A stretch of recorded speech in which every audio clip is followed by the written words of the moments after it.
আসসালামু আলাইকুম বিয়ম, সবাই কেমন আছেন? আশা করি সবাই অনেক ভালো আছেন। আলহামদুলিল্লাহ আমিও ভালো আছি। এখন কিন্তু এই যে পটল ডিম দিয়ে রান্না করব।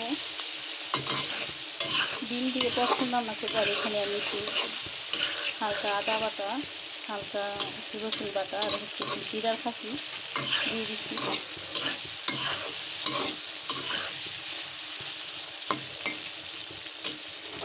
তো এইভাবে যারা যারা খান নাই অবশ্যই খেয়ে দেখবেন। মানে ডিম দিয়ে পটলের তরকারি আলহামদুলিল্লাহ খেতে অনেক মজা হয়। যারা যারা খান না তারা একবার হলেও বাসায় ট্রাই করে রান্না করে খেয়ে দেখবেন। ইনশাল্লাহ একবার খেলে আবার খেতে ইচ্ছা হবে। তো যারা যারা আমার ভিডিওটা কষ্ট করে দেখতেছেন তাদের সবাইকে অসংখ্য ধন্যবাদ। আর হচ্ছে আমার ভিডিওটা লাইক, কমেন্ট এবং শেয়ার করে আমার পাশে থাকবেন। ইনশাল্লাহ আমি আপনাদের পাশে আছি, থাকবো। তো আজকের জন্য এই পর্যন্তই। আল্লাহ হাফেজ।